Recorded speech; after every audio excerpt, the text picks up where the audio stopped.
J'ai toujours dit un petit peu que le hockey, c'est un peu comme l'école de la vie, puis on apprend beaucoup par rapport au sport. Puis mon prochain invité, c'est un peu la preuve vivante de ça. Ça a été un gars qui a joué dans la Ligue nationale de hockey. Ça a été le seul Québécois à remporter le trophée Hobey Baker dans la NCAA. Une belle carrière, il a appris des choses, il s'est fait apprendre des choses également. Aujourd'hui, il enseigne du côté de l'école Veilleux, la polyvalente Veilleux du côté de Saint-Joseph. C'est un gars de la place, c'est un gars que tout le monde connaît, c'est un gars qui est respecté et qui est respectable. Mon invité, c'est Junior Lessard. Salut Junior. Allô? Hey Junior, première des choses, j'ai le goût de savoir comment le hockey est rentré dans ta vie. Ça a commencé quand même assez tôt dans ma vie. J'ai pas eu le choix avant. J'avais 2 frères plus vieux. Puis je jouais au hockey, fait que ça m'a pas pris le temps d'avoir la piqûre puis de commencer à aller patiner sur notre lac sur la terre qu'on avait à la maison. Tu sais, tu dis que t'avais justement 2 frères plus vieux, fait que le côté justement travaillant, t'as pas eu le choix de l'avoir. 2 gars qui sont plus vieux que toi, ça donne pas nécessairement tout le temps la vie facile aux plus jeunes, ça. Non, c'est sûr que ça l'aide, mon père disait souvent ça l'aide à former le caractère. C'est sûr qu'on a reçu peut-être un petit peu plus de coups, puis ils prennent ça un petit peu plus tough sur toi, mais c'est là que t'apprends pas à te défendre, mais à dealer avec, puis oui, dans une certaine façon, t'apprends à te défendre un petit peu. Comment t'as gravi les échelons? Est-ce que t'avais un idole en particulier, un joueur à qui tu t'identifiais puis que tu voulais suivre des traces? Pas nécessairement. En grandissant, je pense qu'à chaque année, je me faisais demander c'était qui mon joueur préféré, puis ça changeait énormément. C'était qui le nouveau joueur hot dans la Ligue nationale? Ben, c'est sûr que ça venait m'influencer, mais je regarde des fois des joueurs comme Steve Yzerman, Peter Forsberg. Ça a été quand même, j'avais Mike Modano aussi, avec qui j'ai la chance d'évoluer, fait que ça, c'était quand même spécial. Donc, c'est vraiment un mix de joueurs, pas nécessairement quelqu'un en particulier. Le hockey a été une très, très grande importance dans ta vie. Évidemment, ça a été une grosse place. Comment tu as réussi à te tailler une place, selon toi, justement, à monter tranquillement, mais sûrement là, vers les circuits assez importants, puis ensuite jouer au junior là, du côté du Canada anglais? Ben, c'est sûr que j'ai mon équipe de travail a vraiment été quelque chose. Mon équipe de travail et mon amour pour le hockey, ça a tout le temps quelque chose de très important pour m'aider à me développer. J'avais quand même un bon talent, mais je travaillais très très fort. J'avais l'amour pour le faire. C'était pas un fardeau, je voulais le faire.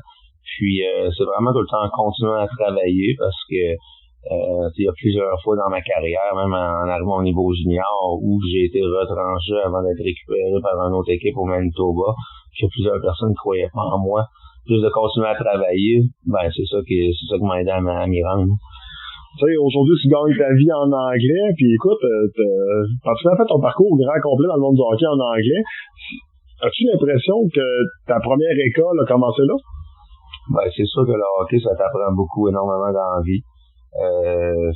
Moi, je veux dire, avant pratiquement d'aller apprendre l'anglais dans l'Ouest et jouer au hockey, je savais pas encore que le hockey allait m'amener à aller aux États-Unis, à l'université, puis enseigner, mais étudier pour devenir enseignant. C'était pas quelque chose qui était clair encore pour moi. Fait que ça a comme tracé un petit peu mon chemin. Tant qu'être dans le hockey, on va utiliser des expressions par la bande. Ça a comme tracé mon chemin un petit peu, puis ça m'a aidé à voir un petit peu mon futur, comment je voulais m'enligner. Pourquoi aller jouer du côté du Manitoba plutôt qu'exemple jouer dans le junior majeur ou dans le junior 3 comme écoute, plus que 85% des Québécois qui réussissent à monter dans ce niveau-là? Ben dans le temps, je pense que premièrement, j'avais jamais été repêché. J'avais pas fait de midget 3 également, fait que je jouais midget 2A avec Stéphane Veilleux. Stéphane venait juste d'être repêché dans le junior majeur, mais lui aussi avait été retranché midget 3A. Fait qu'on a joué ensemble, puis par la suite, lui, Stéphane s'est dirigé dans le junior majeur, mais moi, j'avais juste des invitations. Puis c'est là que j'ai commencé à entendre parler des réseaux américains de l'NCAA, que si je voulais évoluer là, je serais mieux de partir dans l'Ouest pour me faire voir, puis ainsi garder être éligible pour pouvoir aller à l'école aux États-Unis, tandis que si j'étais allé à un camp junior majeur, immédiatement j'étais plus éligible pour aller aux États-Unis. Donc tant qu'à aller remplir un gilet au camp d'entraînement d'une équipe qui m'aurait invité, j'ai pris cette décision-là. Le calibre était-tu pas mal fort? Mettons si on compare aux juniors majeurs québécois? C'est dur à comparer, surtout dans le temps avec la télévision. On n'avait pas beaucoup de matchs, il fallait plus les voir en personne. Fait que j'ai jamais vraiment été. C'est sûr que le junior majeur était plus fort, Mais dans les circuits juniors, dans l'Ouest du Canada, ce qui arrive, c'est que si tu regardes par exemple dans l'Ouest canadien, ils ont 4 provinces pour une ligue junior majeure, ce qui couvre énormément de terrain. Donc, il y a chaque province ont leur ligue de junior A ou junior 3A également, c'est peu importe. Mais fait que ça, il y a plus d'équipes, mais il y a également beaucoup plus de joueurs qui sont plus au courant par rapport au réseau américain qui veulent aller jouer là. Donc, ils se dirigent plus vers le junior A pour pouvoir être recrutés pour avoir des scholarships. NCAA, écoute, t'es une légende là-bas. T'as même été intronisé, là, écoute, quand même pas si longtemps que ça. C'est fort possiblement un de tes meilleurs choix en carrière d'avoir étudié là-bas. Bon, évidemment, ça l'a fait ton parcours vers la Ligue nationale, vers l'enseignement. C'est à refaire, j'imagine, même décision, puis peut-être ton meilleur souvenir là-bas. C'est sûr que c'est 4 des plus belles années de ma vie. C'est drôle un petit peu comment c'est arrivé aussi. Je m'en vais dans l'Ouest canadien me faire recruter, mais ce que je voulais le plus au monde, c'est revenir dans l'Est, être recruté par une équipe de l'Est pour être près de ma famille, puis qu'ils puissent venir me voir jouer, puis que je puisse retourner à la maison quelques fois. Puis c'était du Minnesota qui m'avait recruté. Puis ils venaient me voir, puis je les trouvais quasiment tannants. Puis je disais, voyons donc, voir si je vais m'en aller loin de même. Puis ils m'ont demandé d'aller visiter, ils m'ont invité à aller visiter, puis aussitôt que je suis allé là, j'ai senti un bon fit.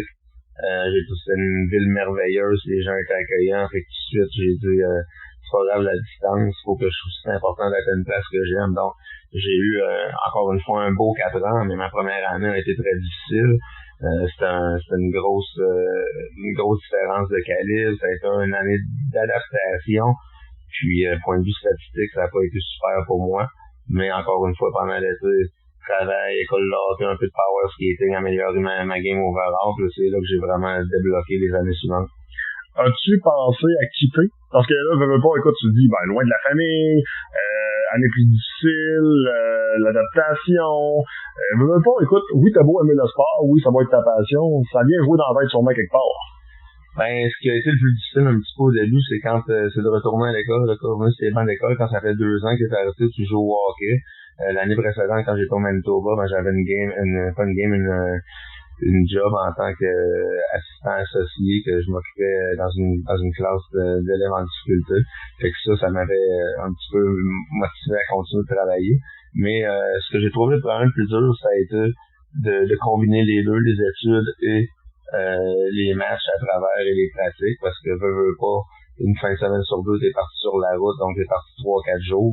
Faut que tu manques des cours, faut que tu te rattrapes, puis faut pas oublier que ça faisait quand même juste même pas 2 ans que j'étais dans un milieu anglophone, puis j'étudiais en littérature anglaise.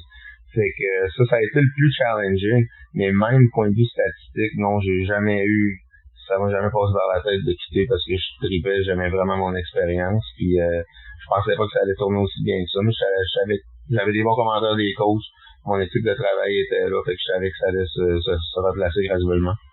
Quand je regarde tantôt, on est chez toi, je regarde le poster du trophée Hobey Baker. Il y a du talent là-dessus. Hein? Paul Carrier, Ryan Miller, bon évidemment, t'es le seul et unique Québécois à avoir remporté ce trophée-là. Comment on se sent aujourd'hui? Est-ce qu'on le réalise plus qu'à l'époque? Est-ce qu'on le savoure plus aujourd'hui quand on regarde tous les noms qu'il y a sur le portrait? C'est vraiment impressionnant. Là. Je pense qu'on le savourait encore plus si on voyait les derniers noms qui sont sur le parce que ça, c'était le 31 d'édition, ce poster-là. Mais, les dernières années, les Johnny Gaudreau, Kel McCarr, tu les nommes, c'est fou, les gagnants des Hobey Baker, quel succès qu'ils ont eu dans la Ligue nationale. C'est pas parce que tu gagnes le trophée que c'est automatiquement une carrière dans la Ligue nationale. Mais, non, c'est tout le temps drôle. Quand j'entends Kafia, puis gagnant du Hobey Baker, ça fait drôle de pouvoir se mettre parmi ces noms-là, puis dire que moi aussi, mon année, j'ai été le meilleur de cette année-là. Puis, quand on regarde d'autres posters aussi avec Zach Parise, qui est encore dans les plus à la retraite cette année, dans le temps, t'avais Thomas Vanek, t'en avais des très très bons joueurs, Keith Ballard. Pour dire que j'ai été meilleur qu'eux, puis c'est spécial. Évidemment, tu commences la carrière professionnelle par la suite, après ce beau passage dans la NCAA. C'est drôle, hein? T'as retrouvé un de tes chums. Son frère Stéphane Veilleux était de retour. Ben oui, ça a été quand même assez ironique, les deux petits roues qui étaient de retour ensemble. On se faisait beaucoup taquiner dans le temps aussi quand j'avais parlé, quand on était midget 2A ensemble, les deux roues ensemble, on s'adonnait bien, puis on avait une belle affinité, puis non, ça a été bien parce que Stéphane, ça a vraiment été un mentor. Stéphane, ça faisait, il venait de gagner la coupe, où il avait perdu en finale, je crois qu'il avait gagné l'année précédente, donc il avait quand même beaucoup de vécu. Puis il connaissait bien le coaching staff, puis effectivement il m'a donné beaucoup de conseils, puis ça fait du bien d'avoir quelqu'un que tu connais bien qui est près de toi, puis fait que ça a été une belle expérience. Mais oui, c'est vraiment un hasard, on n'aurait pas dit ça il y a une dizaine d'années même. Stéphane, j'ai joué avec Atome 2A, je jouais avec tous les 2 années. J'étais Atome 2A, quand on t'était nos bâtons dans le champ, on n'aurait jamais dit ça qu'on allait jouer ensemble une quinzaine d'années plus tard. Deuxième année professionnelle, j'ai réussi à toucher à la Ligue nationale de hockey avec les Spurs de Dallas. Écoute, il y avait un certain Mike Modano, notamment dans la formation. Tu as réussi à marquer ton premier but également dans la Ligue nationale. Qu'est-ce qui est le plus mémorable pour toi, ton premier match ou le premier but? C'est quelque chose. Je suis resté en contact un petit peu avec Joshua Roy aussi, puis on s'est échangé quelques textes dernièrement, puis des encouragements, puis profiter vraiment du moment, parce que la première game dans la Ligue nationale, c'est vraiment la réussite sur toute ta carrière. Hein. C'est ça que tu vises depuis que t'es petit. Mais en même temps, ton premier but est extrêmement spécial, parce que là, t'as pas juste joué dans la Ligue nationale, t'as scoré dans la Ligue nationale. Puis moi je pense que je me souviens plus de mon premier but que ma première apparition sur la glace pour ma première partie. Mais c'est sûr que ça change pour certaines personnes. Mais les deux, c'est des grandes expériences. Puis c'est justement ce que j'ai dit à Joshua aussi, vis-le, mais reste concentré, puis sois pas satisfait avec ça, parce que ça passe assez vite. Premier but, justement, raconte-nous donc comment ça s'est passé. Premier but, c'était pas supposé être sur la glace. C'était la ligne à Mike Modano qui était là avec Yuri Lehtinen puis Jesse Iokanen. Puis il y a un des joueurs qui a brisé sa lame de patin, puis il est arrivé tout de suite au début de son chiffre au banc, puis il a dit change up. Puis là, le coach Tepet, il savait pas trop qui envoyait, puis moi j'ai eu le réflexe de me lever puis de le regarder, puis il a dit laisse-le, let's go. Je suis embarqué sur la glace, j'ai accepté une passe au centre de Philippe Boucher. On est rentré dans la zone, j'ai drivé le net, j'ai foncé au net. Modano a essayé de me faire une belle passe. Malheureusement, elle a été déviée par le bâton du défenseur, mais je l'ai frappé au vol pour l'envoyer dans l'autre du filet. Fait que c'était quand même assez le fun comme premier but, assez spectaculaire. Puis j'ai encore le sourire, j'ai encore l'image de ma face quand j'ai scoré. Le sourire que j'avais, c'était incroyable. Puis je pense que je me suis agacé beaucoup avec ça. Mais c'était une réalisation. J'étais tellement heureux et fier d'avoir marqué que je pouvais pas m'en empêcher. C'est vrai que le premier but, on s'en rappelle toujours. Tu sais, moi, je me rappelle mon premier but que j'ai fait au hockey. Puis écoute, c'était pas un gros niveau, mais c'est quoi, je m'en rappelle comme c'était hier. Tu sais, le premier but-là, souvent, c'est marquant. T'as eu des statistiques intéressantes. Qu'est-ce qui fait que t'as jonglé comme ça en Ligue américaine, Ligue nationale pendant plusieurs années? Parce qu'écoute, on regarde en Ligue américaine, dominant, Ligue nationale.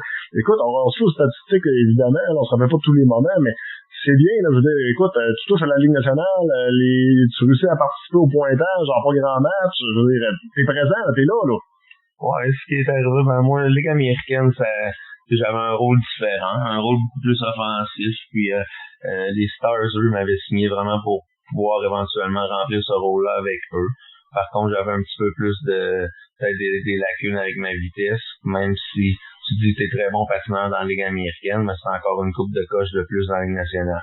Fait que ça, c'est quelque chose qui m'avait marqué comme ça. Donc, il se disait, si t'es pas ces deux premières lignes, tu joueras pas avec nous autres. T'es pas un gars de troisième, quatrième.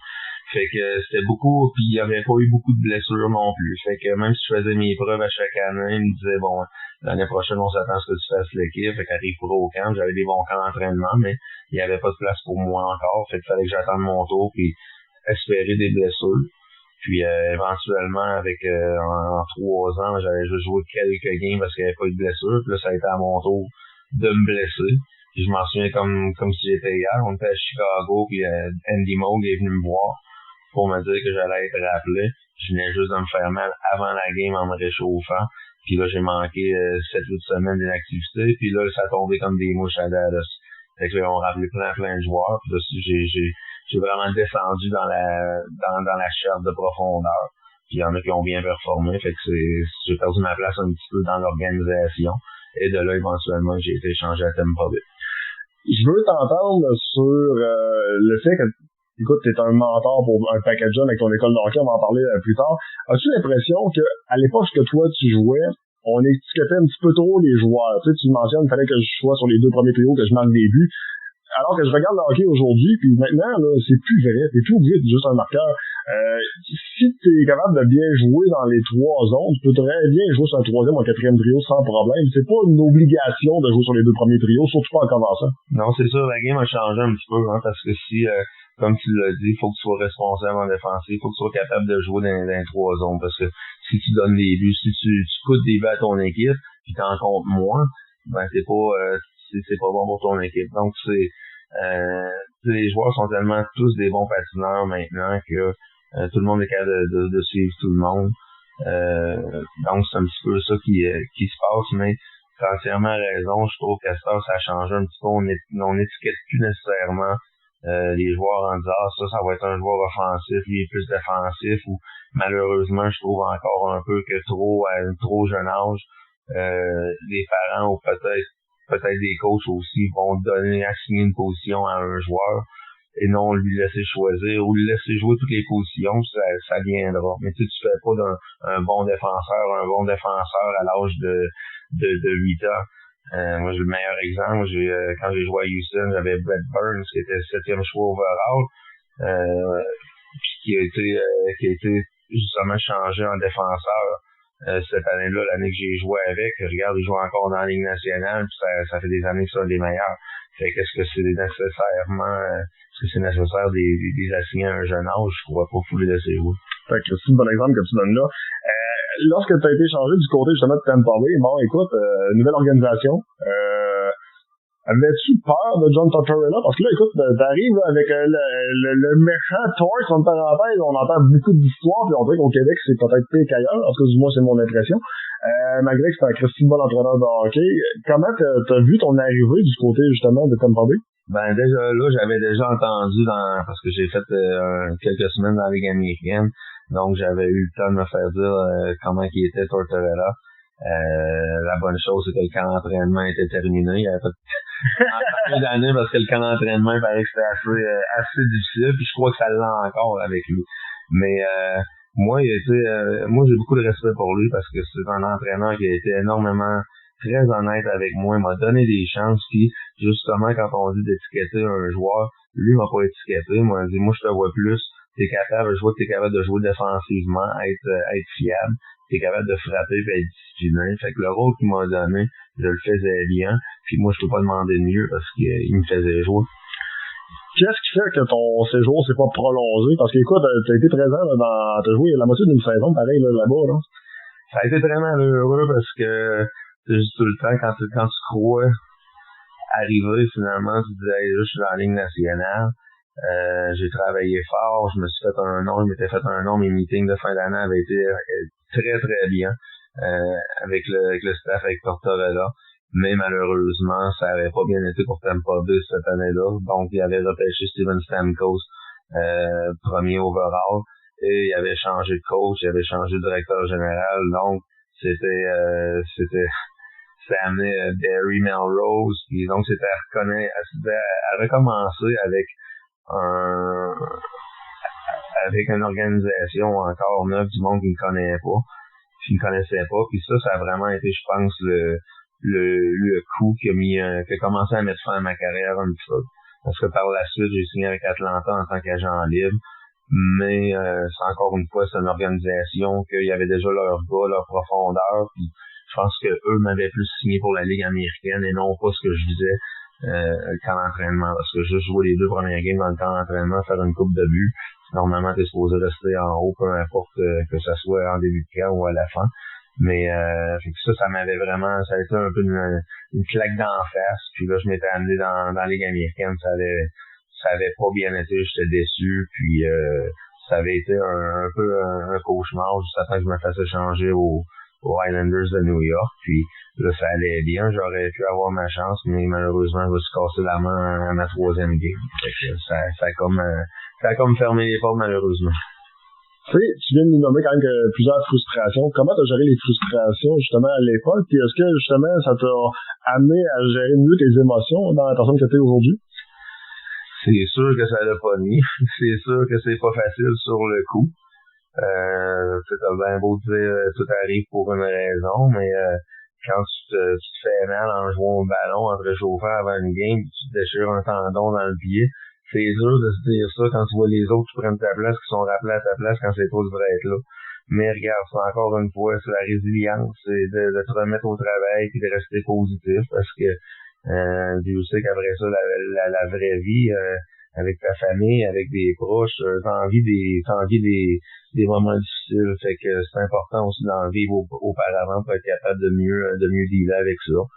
Puis c'est sûr que ça prend beaucoup de courage pour passer à travers ça. Puis il faut pas que tu te décourages. Fait que c'est facile à dire, mais c'est assez difficile à faire parfois. Mais oui, comme tu dis, ça vient m'aider sur d'autres choses, sur d'autres aspects de ma vie.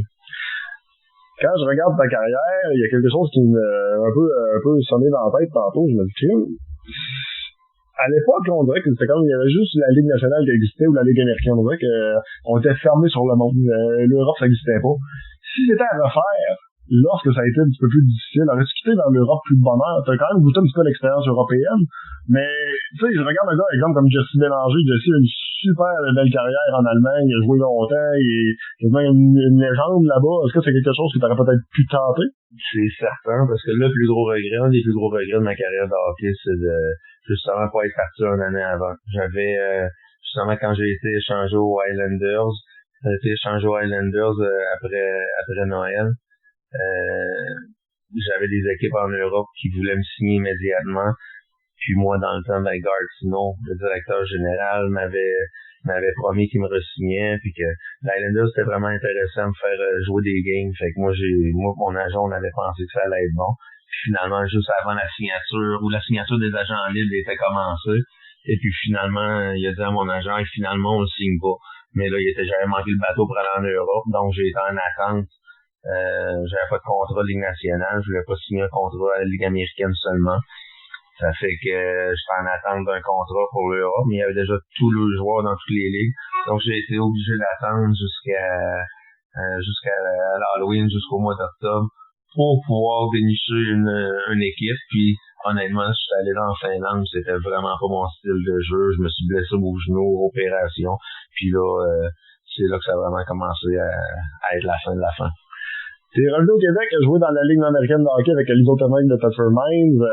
Écoute, t'as gagné la coupe là-bas quand même. T'as eu des beaux moments. Puis tu sais, c'est drôle parce que je me rappelle que quand t'es arrivé dans la Ligue américaine, le monde disait, il est en fin de carrière, il est plus ce qu'il était. Mais je regarde les statistiques, je me rappelle d'avoir joué des matchs aussi. Oui, t'étais peut-être pas le junior Le Sort, exemple, des plus belles années, mais t'étais encore un excellent joueur de hockey. Puis surtout, je pense que t'étais motivé de jouer devant ton monde.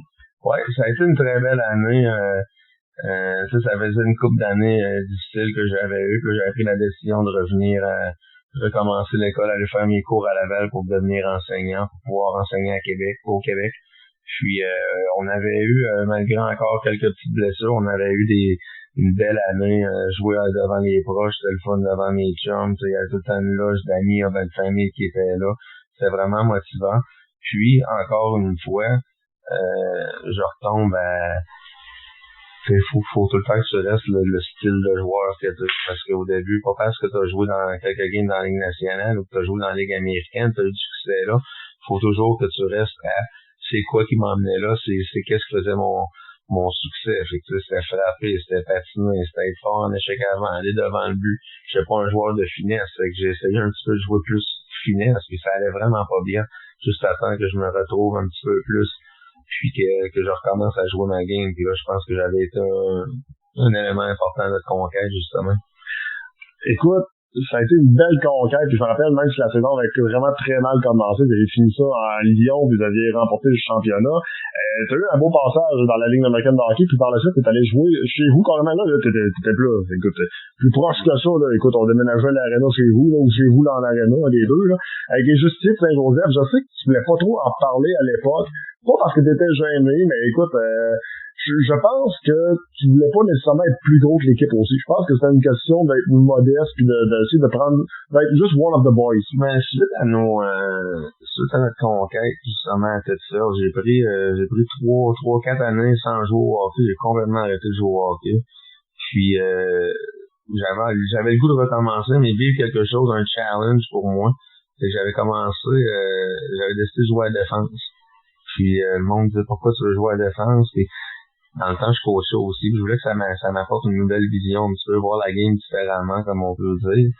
Puis j'avais bien aimé ça. Puis en plus, c'est quand t'es un joueur qui a un instinct offensif, de le mettre à la défense, puis d'être capable de garder cet instinct offensif-là. Puis en plus, avec les qualités défensives que j'avais développées au fur et à mesure que j'évoluais.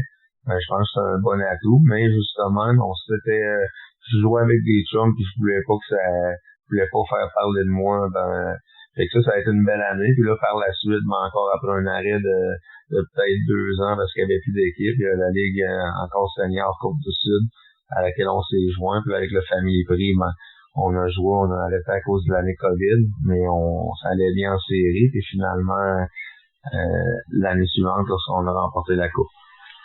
Gagner la coupe devant ton monde, c'est peut-être la plus belle façon de conclure une carrière ou pas loin. Oui, c'était vraiment spécial parce qu'avec l'année qu'on avait eue, ça avait été un petit peu pas dire des hauts et des bas, mais on avait vécu une grosse épreuve aussi avec notre ami Patsy qui était décédé, qui avait un accident tragique, puis une couple de gars qui sont sortis de la retraite juste pour qu'on ait gagné la coupe pour lui, puis c'était la dernière année à l'Aréna Saint-Joseph aussi, puis c'est tellement de moments, puis fait que tout ce qui est arrivé cette année-là, tout est venu ensemble, on est allé gagner ça, puis devant, c'était fou, là, j'ai déjà joué dans des arénas de 17-18 000, puis ça crie, puis c'est un feeling, mais jouer dans une bâtisse de même à Saint-Joseph avec du monde que tu connais pratiquement tous, ou presque tous, puis qui crient après toi, qui crient pour toi, c'était vraiment spécial de voir l'aréna plein comme ça, puis on n'aurait pas pu imaginer un meilleur scénario de gagner ça à la maison. Tu sais, un gars comme Patsy, qui était un élément assez important, là, soit du Family Prix ou des Justiciers, c'était quelqu'un qui était très respectable dans la communauté. C'est quelqu'un qui s'est donné pour le club. C'était quasiment une des images du club en tant que tel. C'est sûr que ça va être assez émotif en plus. Hein. Ah, c'est certain. Puis en plus, avec sa famille aussi, puis qui nous ont supportés tout le long, puis qui étaient tout le temps présents. Mais tu Patrick qui avait tellement donné pour l'équipe senior, puis c'était un gars qui travaillait fort, puis qui se présentait toujours, sauf quand il fallait qu'il y ait le temps de la chasse, puis qu'il s'occupe de la viande et tout. Mais non, sans blague, par exemple, Patrick il était là, il était présent, puis dans la chambre, c'était juste le fun, il parlait, puis c'était un ricaneux, fait que puis moi malheureusement c'est vraiment l'année que j'ai appris à le connaître plus parce qu'on était assis pas loin l'un de l'autre ou dans les Justiciers, mais en grandissant, je l'ai pas connu beaucoup parce qu'il y avait quand même 7-8 ans de moins que moi. Mais ça m'a permis de le connaître, puis ça avait été une belle expérience de jouer avec. Quand on regarde tout ça, là, on va parler de ton école de hockey, mais qu'est-ce que le hockey t'a appris le plus, tu penses? Là, je dirais que ce que le hockey m'a pas appris, c'est que ça, peu importe. Moi, j'ai tout le temps eu une relation entre justement jouer au hockey, ce que je fais maintenant, enseigner, parce que tout au long, on va parler de mon école de hockey, mais tout au long que je jouais professionnel, j'ai des joueurs auxquels que j'ai été attitré de les prendre sous mes ailes, puis ils ont eu des belles carrières. Puis je savais qu'elle allait passer avant moi éventuellement, qu'elle allait prendre ma place pour les rappels. Il y a des gars comme Louis Eriksson qui a joué longtemps. Louis, je l'ai aidé énormément sa première année parce que il a trouvé ça dur en Amérique du Nord. Puis il montrait être professionnel. C'est le bon vieux cliché, il faut que tu deviennes professionnel. Ouais. C'est quoi être professionnel? Ben, c'est arrivé embarquer avant tout le monde quand t'es recru, être le dernier à débarquer, aller au gym après, viens t'alimenter. Tu sais, il y a tellement de choses. Puis un autre James Neal aussi, petite histoire cocasse un peu qui a été le fun.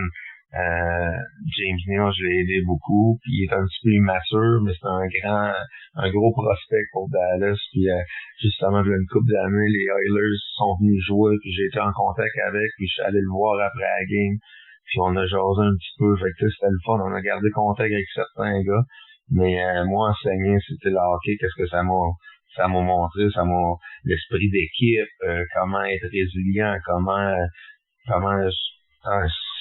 comme je dis, je pense que je suis mieux de dire qu'est-ce que ça ne m'a pas appris. C'est tellement bien raconté, c'est tellement bien dit. Junior, ton école de hockey, Évolution, écoute, je pense que c'est une belle fierté pour toi. Il y a plusieurs gars qui ont joué dans le junior majeur, qui ont participé à cette école-là. Puis tu sais, c'est sûr qu'on pourrait parler des gars qui ont joué au junior majeur, des gars qui ont réussi à jouer pro. Mais il y a un paquet de petits gars qui ne joueront peut-être pas nécessairement des gros calibres, mais c'est quoi? Ils s'épanouissent dans le sport, puis ça, écoute, il n'y a rien de plus important que ça. Puis en même temps, le but de s'épanouir dans le sport, ben, c'est pas aussi de s'améliorer. Parle-nous un peu de ton école de hockey. Ouais, c'est exactement. C'est vraiment, tu veux que les jeunes aient du fun, puis t'as pas besoin d'être le meilleur sur la glace pour avoir du fun. Mais premièrement, ça joue dans le respect, ça joue en équipe. Donc ça, c'est vraiment, il y a plusieurs valeurs qu'on apprend à jouer au hockey. C'est ça qu'on essaie de transmettre aux jeunes. Je pense que moi, ma conjointe, ça fait une dizaine d'années. Alors, ça fait plus que ça fait peut-être une douzaine d'années que je suis dans l'école de hockey Évolution.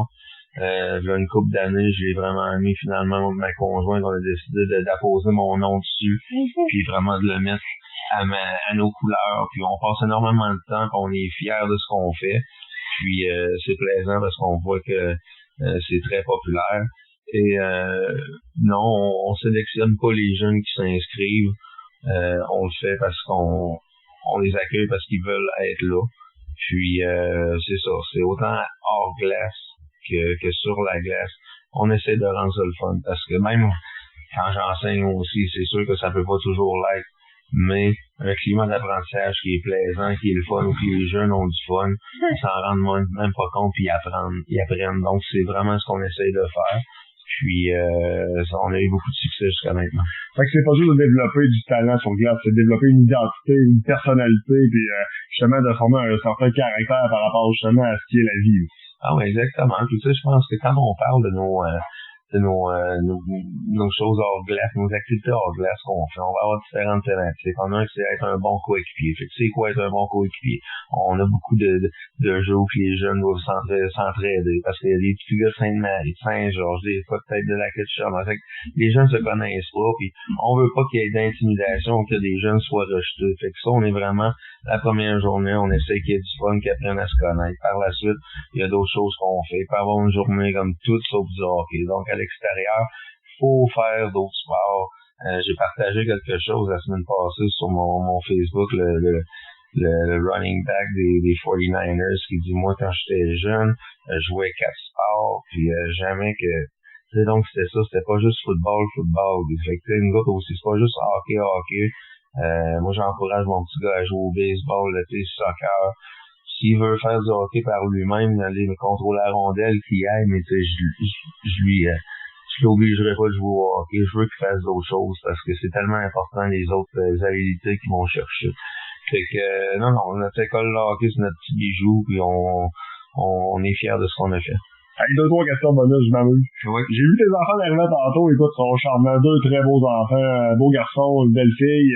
Là, si tu me dis qu'ils connaissent pas leur père, puis qu'ils savent pas que leur père a dû jouer dans la ligne nationale de hockey, là, de mon œil, parce qu'écoute, ils ont leur chandail, ils sont fiers de le porter. Comment qu'ils voient justement papa? Évidemment, écoute, papa, c'est papa, là, mais papa, il est plus que papa. Ouais, je pense que mon petit gars le réalise un petit peu plus. Quand tu vas je suis très reconnaissant envers la ville de Saint-Joseph aussi, qu'avec la nouvelle arena, ils ont mis des nouvelles photos des joueurs qui ont évolué dans la Ligue nationale ou patins artistiques. Je trouve ça vraiment gentil de leur part. Donc, mon petit gars ou mes enfants, quand ils vont à l'arena, tu les vois Daddy, parce que pour eux, c'est Daddy, c'est pas papa. Mais ils disent, hey, Daddy est là, puis je peux pas te mentir que les Stars et les Lightning, j'ai mes chandails dans le cave accrochés au mur. Ça fait longtemps qu'ils connaissent le logo, puis même ma petite qui est maintenant rendue à 3 ans, mais ça fait quand même assez longtemps que Sport 30 est à TV ou Sportsnet, puis elle va regarder, puis hey, Daddy, c'est les Stars, elle voit des... Fait que ils reconnaissent ça assez facilement. Mais je pense encore, il leur manque encore un petit brin de conscience pour voir, hey, Daddy a vraiment joué comme il a joué à la télé, puis mon petit gars commence à le comprendre un petit peu. Mais non, ça va faire drôle un petit peu quand ils vont prendre plus conscience un petit peu. Mais c'est des triples de hockey. Mon petit gars est vraiment là, à développer l'amour du hockey, il veut tout le temps les patiner. Ma petite fille mais commence à mettre mon chandail de hockey, mais est encore avec ses patins blancs pour l'instant. De patins artistiques. Fait qu'on va voir comment ça va virer. Peut-être en terminant, évidemment, il m'a glissé un mot quand même assez souvent, tes professeurs, les élèves, comment ils voient ça. Écoute, moi je me rappelle là, quand j'étais plus jeune, là, quand on avait la chance d'avoir Yves Bertrand comme professeur d'éducation physique, qui jouait dans le semi-pro à Port-Rouge, avec d'autres, écoute, c'était comme c'était Dieu le père en me parlait de ce qui débarquait. On était tellement contents, on était comme c'était un joueur professionnel, tu sais, c'est un gars qu'on voyait à l'aréna, c'est un gars qu'on avait la chance d'aller voir jouer. Là, je ne peux pas croire que les élèves le savent pas, là. Ouais, c'est sûr, non, c'est sûr qu'ils savent, mais comment des fois les élèves vont percevoir, c'est jamais, mais non, c'est sûr que je pense qu'il y a un certain respect quand même pour ce que j'ai fait, puis tu sais, je suis une personne aussi qui est encore très active, puis physiquement en shape encore aussi, fait que les élèves, ils voient les efforts que je mets, puis j'essaie de les encourager à bouger, puis à prendre leur place, puis je sais que il y a quelques années, il y a 2-3 ans, justement, quand on a gagné la coupe avec le Family Prix dans le senior, c'était plaisant aussi, c'était valorisant parce qu'énormément d'élèves venaient au game, puis là, ils nous voyaient jouer, puis fait que c'est sûr que ça crée un contexte, c'est un avantage que j'ai eu droit et que j'ai encore droit, que je vais toujours avoir eu droit, que je vais toujours avoir droit en tant qu'enseignant parce que c'est quand même quelque chose que je suis très fier que j'ai accompli, puis plusieurs personnes sont au courant que j'ai accompli. Donc même si ma dernière année que j'ai joué dans la Ligue nationale, il était probablement pas né. Les élèves, ils étaient sur le bord de naître. C'est quand même quelque chose que je crois qu'ils respectent. Puis ça fait tout le temps un bon sujet de discussion. J'ai encore des jeunes qui m'en parlent, tu sais, qui disent hey, tel gars, tu sais, j'ai joué contre Crosby, puis j'ai dit ouais, j'ai joué 2 games contre Crosby, puis hey, comment c'est? Fait que déjà là, tu vois que ça crée un lien avec eux, puis déjà là, c'est encore plus facile d'aller les chercher, puis les encourager, puis les faire travailler, puis les faire progresser à devenir meilleurs élèves, meilleures personnes aussi. Ce qui est le fun, c'est qu'on dit que le hockey, c'est l'école de la vie, puis la vie n'est pas finie, puis le hockey non plus.